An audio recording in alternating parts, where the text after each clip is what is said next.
자, 우리 앞 시간에 콘텐츠 기획하고 시스템 기획 이 두 개에 대해서 배웠어요. 네, 여러분들 헷갈리면 안 되는 게요. 흔히들 게임 기획이라는 표현보다 콘텐츠 기획이라는 표현을 더 많이 써요.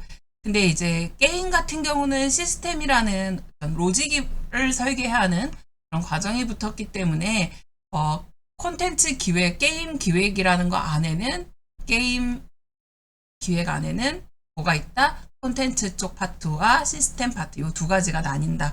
이렇게 기억해 주셔야 돼요. 콘텐츠 기획이라고 했을 때 일반적으로 애니메이션 같은 경우는요. 말 그대로 콘텐츠 기획 하나밖에 없어요. 왜냐하면 시스템이 들어가지 않거든요. 애니메이션을 뭐 영상, TV 시리즈를 만든다? 그러면 TV 시리즈 만드는데 필요한 뭐 시나리오라든지 캐릭터라든지 그리고 어떤 식으로 내용을 구성해서 어떤 목표 전략을 갖고 있는지 어디까지 도달하기 위한 우리의 꼴라인에 대한 거 그런 부분들이 중점으로 가기 때문에 사실 시스템까지 갈 이유가 없는 건 거죠. 자, 그래서 유별나게 게임 환경에서만 우리가 자, 여기서 시스템이라는 것들을 다룬다는 거. 근데 사실 게임의 로직을 띠고 있는 모든 콘텐츠, 예를 들어서 VR 교육용 시뮬레이션이라고 했을 때 이때도 당연하게 뭐예요? 시스템을 갖고 있는 거예요. 그래서 게임이라고 얘기하는 그 범주가 굉장히 넓기 때문에 교육용이 되느냐 무엇이 되느냐에 따라서 그 범주가 넓기 때문에 이게 꼭 또 게임만의 범위에서 얘기할 수는 없는 일이에요. 그래서 그런 부분들 여러분들이 응용을 잘 해서 활용할 수 있었으면 좋겠어요. 자, 이번 시간에는 시스템 기획에서 인터랙션에 대한 얘기를 좀 해보고 싶어요. 인터랙션의 의미와 또 그 중요성을 알아야지 여러분들이 어떤 식의 콘텐츠를 만들지에 대한 UX적인 측면에서의 가이드라인을 잘 제시할 수 있게 될 거예요. 일반적으로요, 인터랙션은 상호작용이라고 표현하죠. 상호작용은 시스템 환경의 핵심 요소예요. 그래서 사용자와 시스템 간에 소통하는 방식을 설계하는 과정이고, 이 과정에서 제시되는 이런 시스템의 흐름 같은 것들, 지금 여기 보이는 거 보면은요, 플레이어가 있어요. 플레이어가 조이스틱을 통해서 제공받은 정보에 조이스틱으로 인풋을 해요. 그리고 그 조이스틱은 화면 안에, 우리 여기 아케이드라고 표현을 했지만, 여러분들이 뭐 모바일이든 어떤 이제 여기는 매체가 될 거예요. 매체 안에 이 외부에서 들어오는 모바일 같은 경우는 여기는 버튼이겠죠. 이 버튼에서 들어오는 인풋 정보를 아케이드에서 매체에서 표현해주게 되는 거예요. 그래서 사실 지금 여기 보여진 그 비주얼 피드백이라고 되어 있는 이 부분은 전체적으로 우리가 게임을 설계하고 기획해서 우리 유저에게 전달되는 그 모든 개발 과정의 로직에 플레이어가 어떻게 참여하는지를 잘 보여주고 있는 그림인데요. 어쨌든 이런 시스템의 흐름이 인터랙션의 흐름을 명확하게 보여주고 이게 넓은 시스템 기획 맥락에서도 큰 의미가 있습니다. 그래서 이 이미지에서 볼 수 있는 것처럼 크게 플레이어와 그다음에 조이스틱, 입력 장치라고 할게요. 아케이드는 시스템이라고 하고요. 자, 이렇게 크게 세 가지로 구별을 할 수가 있어요. 먼저 자, 여러분들 플레이어는 누구예요? 우리가 게임을 하는 입장이에요. 그래서 이 사용자에게는 인터랙션이 시작되는 지점으로 시스템의 명령을 내리는 주체가 되는 거예요. 반면에 이 조이스틱은 뭐예요? 입력 장치. 그러니까 사용자의 의도를 시스템에 전달하는 매개체 역할을 하는 거죠. 아케이드는 뭘까요? 그 명령을 처리하고 결과를 제공하는 거예요. 그래서 결과적으로 이 플레이어를 통해서 조이스틱으로 정보가 요청이 되지면 조이스틱은 시스템한테 그 정보를 토해내라고 얘기를 해요. 이게 인풋이에요. 그러면 우리는 예를 두고 인터페이스라고 얘기해요. 인터페이스는 인풋된 정보를 자, 어디에다가 여기에다가 아웃풋에다가 익스포트 시켜주세요 하고 입력을 시키는 거예요. 그래서 이 조이스틱, 이 입력 장치를 통해서 들어온 정보는 아케이드, 여기 결국 시스템에 의해서 아웃풋으로 누구한테 전달되는 거예요? 사람한테, 체험자한테.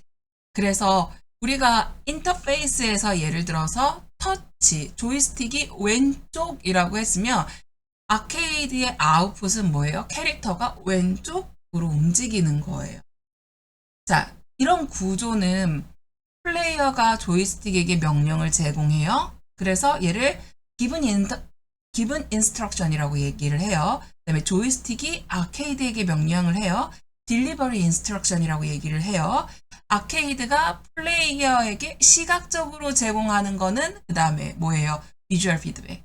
그리고 지각적으로도 제공하죠. 이 지각적으로 제공하는 것 중에 우리가 지각이라는 건 인지가 가능해야 돼요. 인지할 수 있는 게 뭐 있어요? 사운드. 사운드도 있고요. 또 뭐가 있을까요? 사운드 말고. 뭐 라이트 같은 것도 있어요. 조명. 라이트도 있고. 그래서 여러분들이 인터페이스와 인터랙션 할 수 있는 요소의 범위를 정하기 위해서도 이 인터랙션에 대한 개념을 인지할 필요가 있어요. 이 인터랙션은요, 사실은 사용자의 선택에 따라 시스템이 달라지는 관계성을 갖고 있어요. 사용자가 어떤 결정을 내리고 또 그 행동이 시스템 상태와 흐름에 직접적인 영향을 미치는 거죠. 일방적인 게임 구조가 아니라 다양한 상호작용 시스템에서 굉장히 중요한 역할을 하는 거예요. 단순히 시스템이 정해진 내용을 전달하는 게 아니고 사용자와 시스템이 서로 상호작용, 주고받는 관계예요. 이 흐름만 딱 봐도 알 수 있잖아요. 우리가 어떻게 가고 있어요. 유저가 이렇게 정보를 제공하면 이런 식으로 또 이런 식으로 정보가 흘러가는 거죠. 그렇기 때문에 이걸 설계한다는 거는 굉장히 큰 의미가 있겠죠. 그럼 여러분들 나는 게임 기획하고 싶어요 라고 하시는 분들한테 제가 제일 많이 하는 얘기가 그거예요. 너 게임 좀 하니? 해봐야지 하는 거예요. 해봐야지. 어쨌든 단순한 이 관찰자가 아닌 이야기의 참여자로서 유저가 이 게임에 그냥 뷰어가 아니에요. 보는 사람이 아니에요. 이 사람은 참여하는 거예요. 수동적 관찰자가 아니고 시스템에 적극적으로 또 직접적으로 소통하는 참여자로서 이 게임에 참여할 수 있도록 구성해 주는 게 가장 시스템 기획한테 있어서는 중요한 거예요.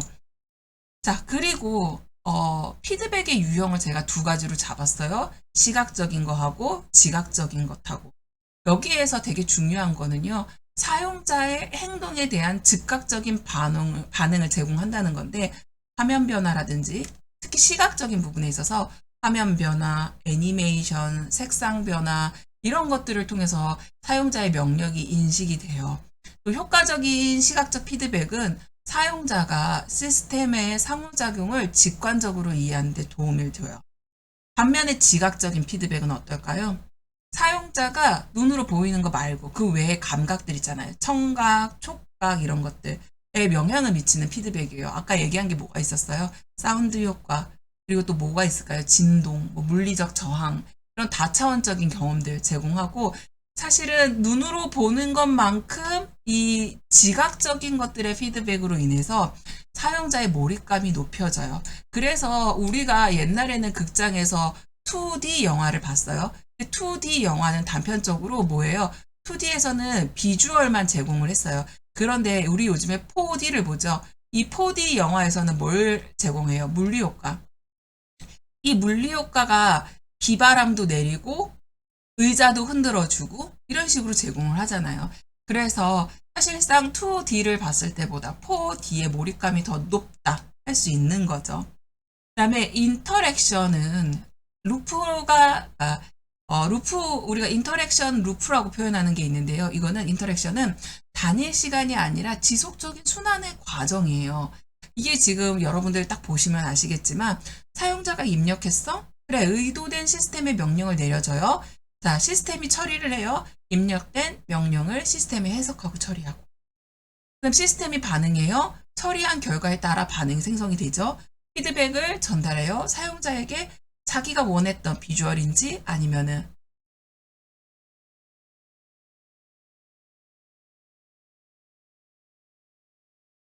사용자가 원했던 시각 정보인지 아니면 지각 정보인지 이런 부분들에 대해서 전달을 해요. 그리고 사용자는 그거를 피드백을 통해서 사용자가 그 결과값을 받아들이고 그것에 대해서 행동을 결정을 하는 거죠. 이런 인터랙션 루프가 원활하게 작동할 때 사용자는 시스템과 상호작용해서 자기가 통제시켰다라는 부분에 대한 통제감, 그리고 재밌었다라고 하는 만족감 하는 것들을 느끼는 거예요. 우리가 이렇게 이 인터랙션을 설계할 때 제일 중요한 게 유저 중심의 설계예요. 그러다 보니까 사용자 중심의 설계 원칙이라는 게 있어요. 사용자 중심의 설계 원칙이라 하면 당연히 사용자가 사용을 편하게 해야겠죠. 사용을 편하게 하기 위해서는 사용하는 방법이 복잡해요? 그러면 사용을 과연 편하게 할까요? 일전에 제가 간호술기, VR로 간호술기 시험을, 술기 시뮬레이션을 만드는데요. 거기 간호학과 교수님들이 저한테 제일 많이 요구한 게 바로 직관적이게 해주세요. 왜냐하면 우리는 누구도 님들 같은 개발자가 아니에요. 그러기 때문에 뭘 요청했냐면 컨트롤러 조작이 너무 어렵다는 거예요. VR을 해본 학생들이 전체 120명 중에 2명 있었어요. 그러면 누구도 컨트롤러를 사용할 수 없다는 거예요. 못한다는 거예요. 해본 경험이 없어요. 그래서 이 직관적인 것들을 어떻게 만들어줘야 되지? 라고 해서 우리가 그때 무슨 일을 했었냐면 그래 그럼 컨트롤러를 아싸리 쓰지 말자. 그래서 핸드 트래킹으로 가자 라고 했었어요. 제일 중요한 거 직관성. 직관성을 채워주기 위해서 핸드 트래킹을 했죠. 그러니까 결국 뭐예요? 손을 사용하다 보니까 손만 가지고 술기를 하니까 사용자가 추가적인 설명이 없어도 쉽게 이해하고 사용할 수 있었어요. 이게 직관성의 특징이에요. 그 다음 두 번째 뭘까요? 일관성. 일관성이라는 거는 유사한 상황에서는 반복적으로 그 행동을 할 수 있게끔 만들어주는 거예요. 예를 들어서 술기를 한 단락을 끝냈어요. 끝내고 나면 이 사람이 정말 제대로 술기의 내용을 이해했는지 팝업으로 퀴즈를 냈어요. 처음에는 팝업으로 퀴즈를 냈어요. 두 번째도 팝업으로 퀴즈를 냈어요. 세 번째는 팝업이 아니라 음성으로 퀴즈를 내요. 그러면 유저 입장에서는 답을 어딘가에서 선택을 해야 되는데 답을 선택하는 선택지가 안 보이는 거예요. 이러면 당황스럽겠죠. 그렇기 때문에 퀴즈가 예를 들어서 학습 내용의 인지도가 얼만큼, 내가 얘를 얼마나 학습을 했는지에 대한 수용력 평가를 한다 했을 때 퀴즈의 타입을 3가지로 놔요. 첫 번째 퀴즈, 내가 팝업을 띄워서 사지선다형으로 문제를 체크하는 거. 두 번째 퀴즈, 스피드 퀴즈예요. OX 퀴즈로 맞추는 거예요. 세 번째 퀴즈, 주관식이에요. 주관식은 음성 명령으로 질문하는 NPC에 응답해주기. 이런 식으로 로직을 만들어 놓고 퀴즈는 총 3가지 타입이니 이 3가지 타입을 돌려서 사용하는데 어느 순간에 어떤 거, 어떤 순간에 어떤 거 이런 식으로 유사한 상황에 대한 그룹핑이 되어야 돼요. 자, 그리고 세 번째 이번에는 반응성이에요. 반응성. 이 반응성은요, 사용자가 입력한 값에 대해서 즉각적으로 반응을 해서 인터랙션의 연속성을 유지해야 돼요. 이 반응성이 떨어지면 유저가 무슨 생각을 하냐면 오류 났나? 인터넷이 안 됐나? 내 거 고장 난 것 같아. 이러면 유저가 고장이라고 인지하는 순간 뭘 하게 됐어요? 이탈하는 거예요. 벗어나는 거예요. 이거 안 되나 봐. 덮어버리는 거예요. 쉽게 포기해요. 왜? 이거 아니어도 재밌는 거 할 거 많거든요. 그 다음으로 중요한 게 바로 유연성이에요. 다양한 사용자가 그 사용자에 따른 선호도들이 있을 거잖아요. 그 선호도와 능력을 수용할 수 있는 다양한 인터랙션의 경로를 제공을 해야 돼요. 그러니까 결과적으로 뭐예요? 아까 전에 얘기한 것처럼 핸드 트래킹만 가지고 한다고 했을 때 유저가 핸드 트래킹으로 그냥 버튼을 터치하는 것만 계속하면 재미가 있겠어요? 없어요. 그래서 가상현실로 의료 시뮬레이션을 하니까 터치해서 페이지를 넘기고 하는 것들은 책들 볼 때, 재료를 볼 때 이런 건 가능하지만 정말 주사를 놓는 실습을 할 때 터치한다 했을 때 이게 과연 효과성이 있을까요?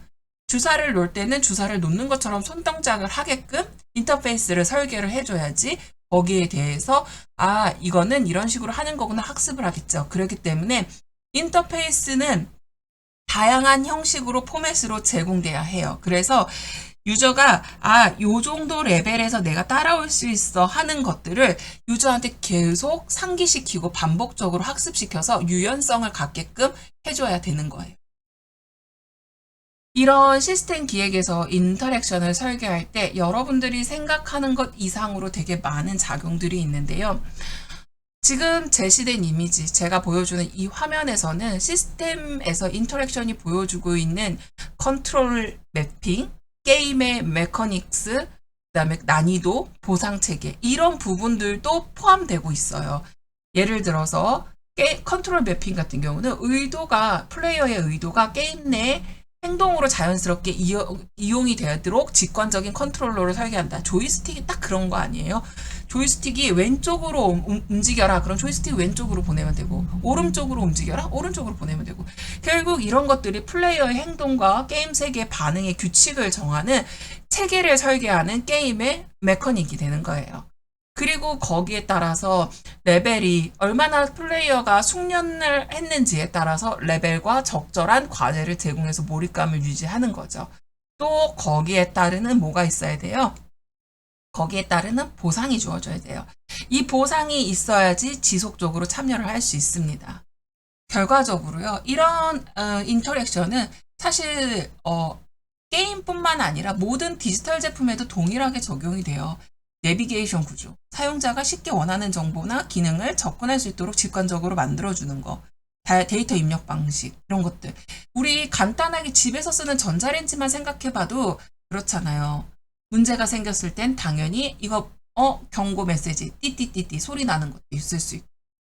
자, 그래서 결과적으로 시스템 기획에서 인터랙션의 의미는 단순히 기술 구현을 넘어서 사용자와 시스템 간의 의미 있는 관계를 형성하는 것에 있어요.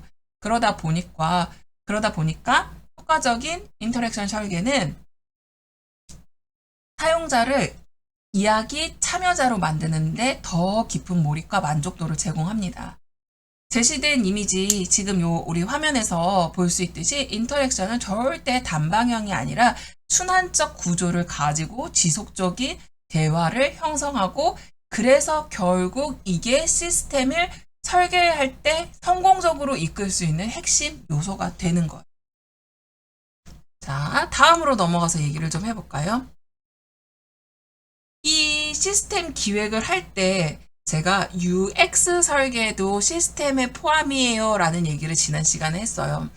UX는 뭐예요? 유저의 experience, 경험에 대한 것들을 그걸 콘텐츠로 구성하는 게 게임 기획의 핵심이에요. 그러다 보니까 요즘 같은 이제 게임에서는 단순하게 게임 개발 환경에서 재미있는 메커닉을 제공하는 것에서는 만족이 안 돼요. 플레이어가 게임과 상호작용하는 전체 과정을 설계하는 게 굉장히 중요해졌어요. 게임에서 UX는 플레이어가 게임을 접하는 처음 그 순간부터 게임을 마무리하는 그 모든 순간까지의 경험을 포괄적으로 대응해야 해요. 결국 뭐예요? 성공적인 게임을 만들기 위해서는 기술이 우수해서도 될 게 아니고 플레이어의 감정과 기대에 부응하는 경험을 제공해야 하는 거예요. 제가 정말 재밌게 했던 게임 중에 오버쿡이라고 있어요. 저는 이 오버쿡을 보면서 캐릭터는 정말 제 스타일 아니었거든요. 그럼에도 불구하고 잘 만들어진 UI가 풍부한 플레이 경험을 제공하는데 아주 중요한 역할을 했다. 그리고 이 로직 자체가 굉장히 단순했어요. 단순하고 주어진 메뉴를 잘 조합해서 요리를 하는 거잖아요. 그래서 너무 단순했지만 상호작용에 있어서 되게 뭐랄까, 나만 잘하면 되는 게 아니었거든요. 팀워크도 중요했고. 그래서 그런 부분들이 굉장히 퍼니한 요소로 자리를 잡았다라고 생각하면서 이 UX가 정말 철저하게 설계된 거구나 라는 그런 감동을 받았었어요. 게임 기획에서 적용되는 사용자 전이, 우리가 이제 전이 맵이라고도 하는데요. 사용자 전이는 지금 저는 여기다 사용자 여정이라고 했는데 사용자 전이 맵을 사실 먼저 설계를 하고 전이를 짜는 거죠. 근데 여기서는 게임 기획이 직접적으로 적용을 할 수 있어요. 게임의 사용자가 어떤 여정을 가지고 플레이를 참여하는지, 게임을 처음 접하는 순간부터 목표에 달성할 때까지 그 모든 경로를 설계를 하는데, 우리 플로우 차트 같은 거를 대표적인 유저 전이애라고 생각할 수 있어요. 아,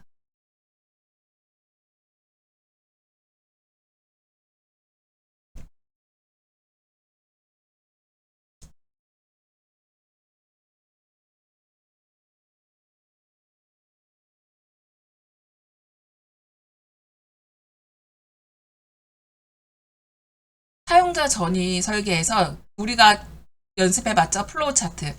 이것들을 대표적인 유저 전이라고 할 수 있어요. 근데 이제 우선 이런 유저 전이를 설계를 할 때는요, 온보딩 체험이 제일 중요해요. 온보딩이 뭐예요? 이 온보딩은 처음 게임에 접했을 때, 그러니까 초보 플레이어가 게임의 메커니즘을 이해하고 기본적인 조작 방법을 설계할 수 있도록 돕는 게 온보딩인데요. 이 온보딩 할 때는 이게 우리가 제일 많이 쓰는 게 튜토리얼이라는 걸 쓰죠. 튜토리얼로 해볼래? 하고서 시켜보는 거예요. 그리고 성장 곡선에 대한 설계가 포함돼야 돼요.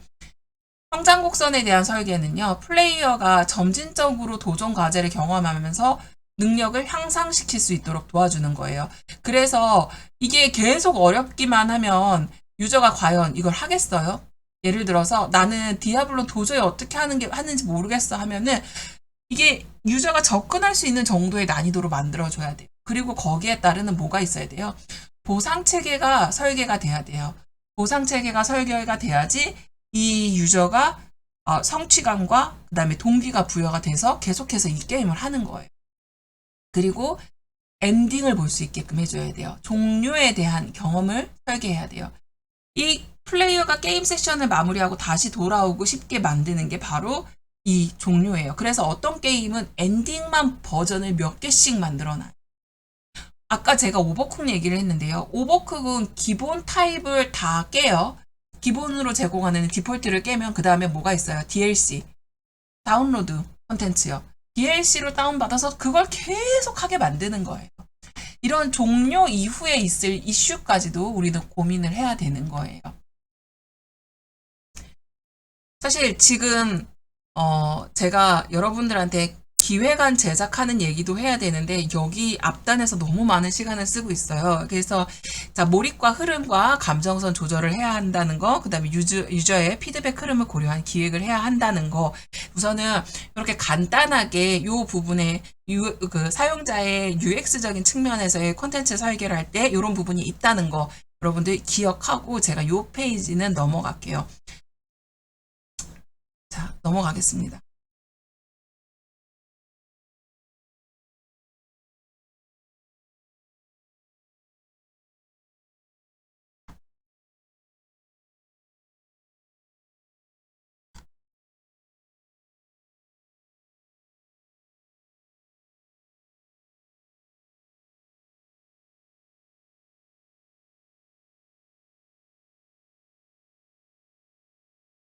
자, 지금 보시면은요, 사용자 중심의 선택지라는 것들을 배치를 하고 거기에 따른 구조에 대한 설계 이야기를 하고 있어요. 선택지, 분기, 결과. 가 실제로 플레이어가 경험을 하게 되는 경험에 반영되는 구조인데요. 지금 이런 것들이, 게임 내, 특히나 이제 내러티브 기반의 게임이나 아니 비선형 게임에서는 굉장히 중요해요. 그래서 내가 어떤 선택을 하느냐에 따라서 그 엔딩은 어떻게 나올 거고 분기와 그 결과 구조에 대해서 설계한 게 바로 지금 이 그림이에요. 자, 부서는 좀 이미지를 좀 설명을 해드릴게요. 기본적으로 선택지나 분기를 설계할 때는요, 선택지 당연히 제공이 되줘야겠죠. 스토리 진행 중에 다양한 선택지를 통해서 자신의 이야기를 만들 수 있도록 설계를 해야 하는데, 특정 NPC를 돕거나 아니면 무시하는 선택지가 이후의 스토리에 어떤 영향을 미친다든지, 그럼 분기 구조는 선택에 따라서 다른 결과나 경로로 넘어가지는 거예요. 예를 들어서 슈퍼마리오에 보면은 마리오가 갈 수 있는 길들이 이렇게 보통 이렇게 패닝 해가지고 이렇게 쑥 지나가지는데 중간에 이렇게 해서 관이 있죠. 근데 이 관으로 슝 하고 들어갈 수도 있고 내가 이 관을 무시하고 이렇게 난 여기를 점프하고 넘어갈 거야 라고 했을 때 여기로 들어가면 지하 세계로, 여기로 들어가면은 지상으로, 여기로 계속 가다 보면 지상으로 간다. 이런 식의 로지. 이렇게 분기가 갈라지는 거. 또 뭐 적대 세력을 도우면 새로운 동맹이 생기지만 기존 동맹과 갈등이 생긴다. 뭐 이런 내용들. 이런 것들을 이제 우리가 분기해서 표현을 하는 거죠. 그럼 당연히 이 분기에 대한 구조가 설계가 돼 있어야 되겠죠. 내가 얘를 두었을 때 쟤랑 원수 될 건데 그런 부분들을 감안하고 얘하고 손을 잡았을 때 나는 어떤 베네핏을 가질 건데 이런 게 있어야 되는 거예요. 그래서 결과적으로 플레이어가 어떤 선택을 했을 때 실제로 게임 세계에 영향을 미친다 안 미친다? 굉장히 크게 미친다. 그거를 설계를 해야 한다 안 한다? 해야 한다. 특정 퀘스트를 완료하고 난 이후에 주민들의 태도가 변화하거나 환경이 바뀌거나 플로우 차트나 내러티브 트리를 활용하는 것도 되게 의미가 있어요. 그래서 효율적인 설계를 위해서는 플로우 차트 우리 예전에 그려봤기 때문에 굳이 설명 안 할게요. 내러티브 트리가 뭐냐면 스토리 분기를 나무 형태로 정리하는 거예요. 그래서 나무의 가지가 이렇게 쭉쭉쭉쭉 뻗어나가는 것처럼 한 굵은 줄기를 통해서 그 줄기에서 뻗어져 나가는 내용들을 펼쳐서 보여주는 거예요. 자, 우리 이거는 사실 RPG 게임에서의 콘텐츠 설계 구조를 이해하면 조금 적용이 쉬울 것 같은데 RPG 장르에서 상호작용 중심의 콘텐츠 구조가 특히 이런 부분들을 많이 포함하고 있어요. 왜냐하면 얘네들은 퀘스트 시스템이라는 걸 갖고 있어요. 메인 퀘스트하고 서브 퀘스트를 분리하고 각 퀘스트가 스토리에 어떻게 기여하는지 예를 들어서 메인 퀘스트는 세계관과 주요한 사건을 설명하는 반면에 서브 퀘스트는 캐릭터의 개발과 세계 탐험에 초점을 맞춘다. 그럼 선택 기반 결과로 예를 들어서 NPC와 대화를 했을 때 선택한 답에 따라서 퀘스트 진행하는 방식이나 보상이 달라진다. 이런 것들이 NPC에서는 주로 그러면 방탈출 게임은 어떨까요? 우리 아까 앞 시간에 방탈출 게임 얘기를 했었는데 방탈출 게임에는 제한되는 공간에서 상호작용을 극대화시키는 게 포인트죠. 그래서 퍼즐을 연결시키고 이 퍼즐이 어떻게 연결돼야 돼요?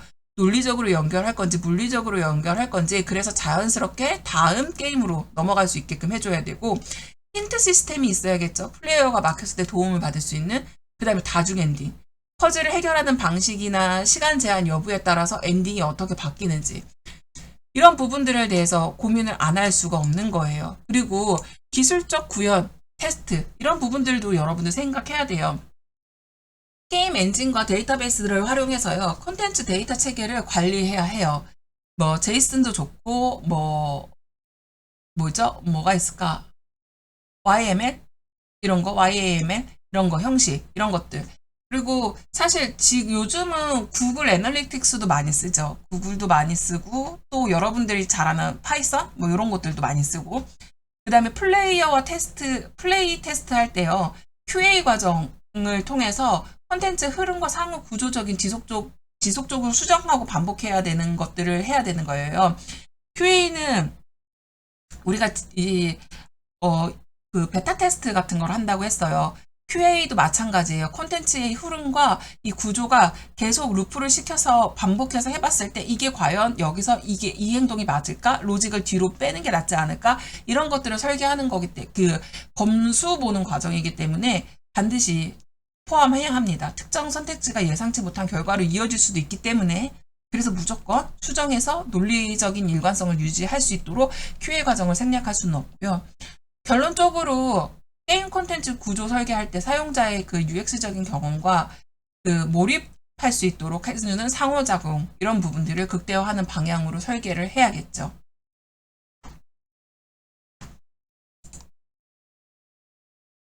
자, 이제 여러분들이 중간고사로 갈 수 있는 과업 지침에 대한 태스크 디렉티브라고 얘기하는데 과업 지침서는 사실상 중간고사는 아니지만 중간고사를 보기 위해서 이해해야 하는 부분이에요. 여러분들이 기획안에 어떤 내용을 담을지에 대한 것들을 사실 과업 지침서가 거의 다 들고 있어요.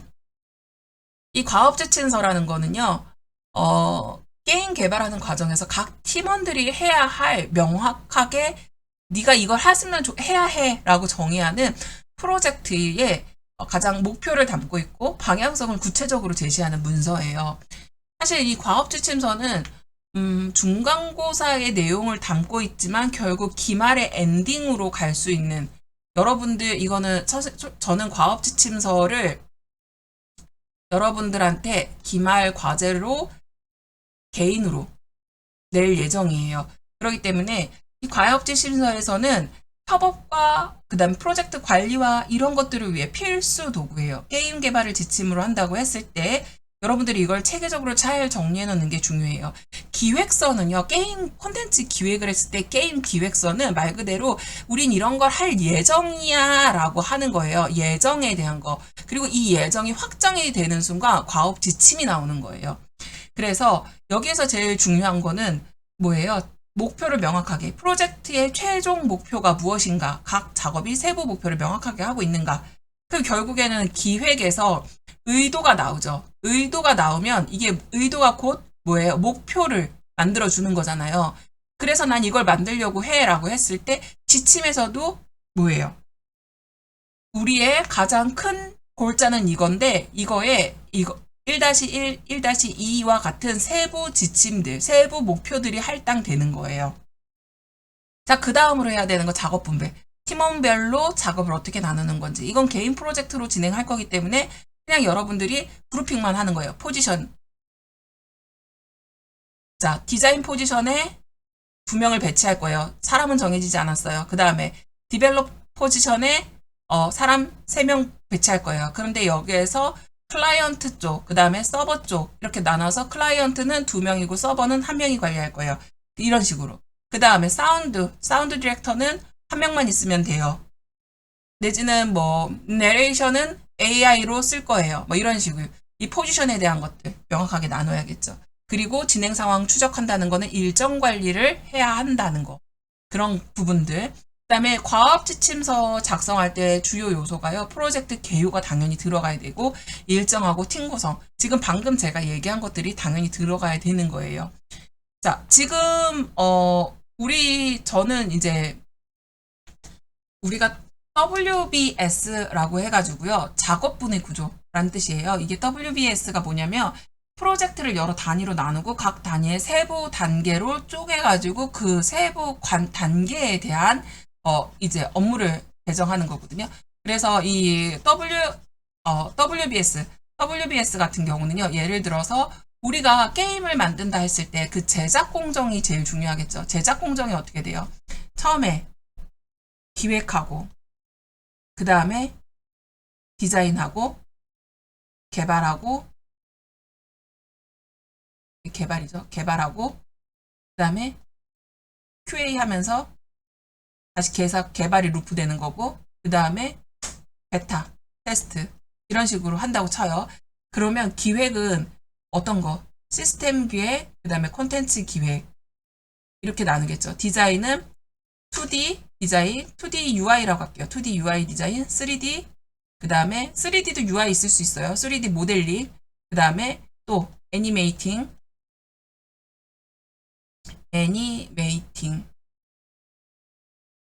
이렇게. 그 다음에 개발은 아까 뭐였어요? 프론트엔드, 그 다음에 백엔드. 이 프론트엔드, 백엔드는 다른 말로 뭐예요? 프론트는 클라이언트고 백엔드는 서버예요. 자, 그 다음에 이거 QA는 사실 기획자들이 많이 도와줘요. 그렇지만 이거는 QA만 담당으로 하는 사람이 따로 있어야 돼요. 그래서 여기서 수정해야 되는 사항 체크리스트 만들어서 다시 여기로 올려요. 그리고 여기로도 가요. 디자인팀한테도 가요.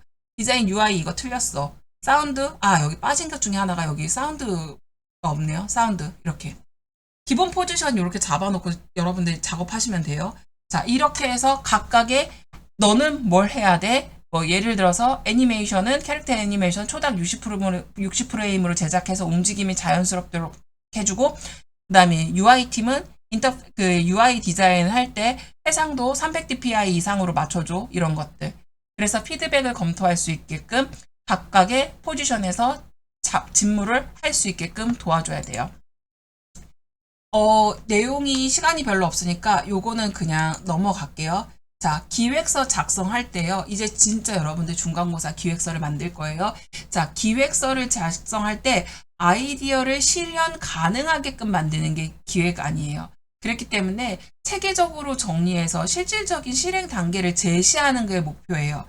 기획서에서는 프로젝트의 방향성을 명확하게 하고 팀원과 소통할 수 있도록 그 부분에 대해서 각각이 기획서 안에서 무엇을 잘 해낼 수 있는지 여러분들이 포지션을 잡아주셔야 돼요. 그래서 특정 프로젝트나 아이디어를 실현하기 위한 정보를 체계적으로 관리해서 보여주는 예정서라고 생각하시고, 목적은 분명히 세부 계획을 반영을 해야 돼요. 그래서 개발자, 디자이너, 또 그 외의 이해관계자들이 동일한 방향으로 작업할 수 있도록 도와줘야 돼요. 기획서 작성할 때 프로젝트 초기 단계에서는 아이디어를 구체화하는 게 제일 중요한데, 우리가 지금 갖고 있는 시나리오를 저는 여러분들이 게임으로 만들었으면 좋겠어요. 왜냐면 인터랙션 구조를 짜는 부분들도 여기서 볼 수 있으니까. 그렇지만 만약에 우리는 게임이 없어요 라고 한다면 굳이 게임으로 만들지 않지만, 여러분들이 시스템적으로 이런 선택을 했을 때 이런 결과가 나와요 하는 그 분기적인 구조 정도는 배치를 해줘야지 내가 시스템 기획에 대한 부분들을 평가해 줄 수 있을 것 같아요. 그래서 그거는 여러분들이 감안해 주세요. 그리고 원래대로라면 기획자는요, 다른 포지션에 있는 제작자들하고의 소통하는 통역자 역할을 해요. 그래서 기획자가 단순히 통역만 해서 안 되겠죠. 그 포지션에 대한 이해가 있어야지 그 사람이 그런 일들을 했을 때 어렵구나, 할만하구나, 이런 것들을 중재할 수 있어요. 자, 그리고 또 한 가지 중요한 것은 기획서에서는 콘텐츠의 목적과 구조를 명확하게 해서 뭘 해야 돼요? 시각화하는 게 중요해요. 여러분들한테는 제가 스토리보드를 그리라고는 안 했어요. 하지만 나중에 이제 기말고사에 대지면 여러분들 이제 스토리보드 그리고 난리가 날 거예요. 자, 그럴 때 시각화 구조를 할 때, 시각화 구조 나는 스토리보드 죽어도 못 그리겠어요 하시면은 플로우 차트나 다이어그램, 내러티브 트리 같은 거, 이런 거 사용을 해서 컨텐츠의 흐름과 상호작용에 대한 시각적 표현을 해주셔야 해요. 이게 제일 중요하고요. 그 다음에 기획서 작성할 때 명확하고 간결하게 뭐뭐 했습니다, 뭐뭐 했습니다, 뭐뭐 했습니다, 이런 식으로 서술하지 않아요. 기획서는요, 개괄식이라고 해가지고 예를 들어서 1. 기획의도. 기획의도는 밥을 안 먹고 다니는 직장인들을 위해서 간편 도시락을 만들겠습니다. 이렇게 얘기했을 때 만들겠습니다가 아니에요. 뭐뭐 할 것임, 뭐뭐 할 예정임. 근데 사실 뭐뭐 할 예정임이라는 표현은 안 쓰는 게 나아요. 우리는 이것을 목적으로 함, 이런 식으로 뭐뭐 함, 뭐뭇을 위해 뭐뭐 하기로 함, 뭐 이런 식으로. 이게 짧게 뭐뭐임, 뭐뭐함, 뭐라고 하지, 서술어들. 뭐 이런 식으로 짧게 쓰는 거예요. 뭐뭐 합니다 하는 이런 서술어를 함축해서 사용해 주세요. 그래서 글이 많으면 읽는데 허걱해요. 그래서 보통 기획안은 글만큼이나 그림이 많이 들어있어요.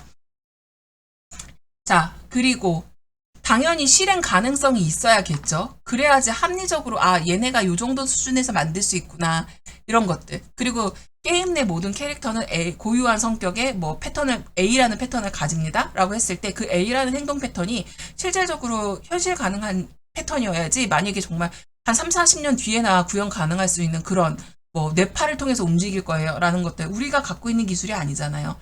물론 시중에서 구현할 수 있는 과학자들은 있으나 우리는 못하잖아요. 그런 부분들이 어반데기 없는 내용들이 들어오면 안 된다는 거예요. 그리고 프로젝트가 진행 중일 때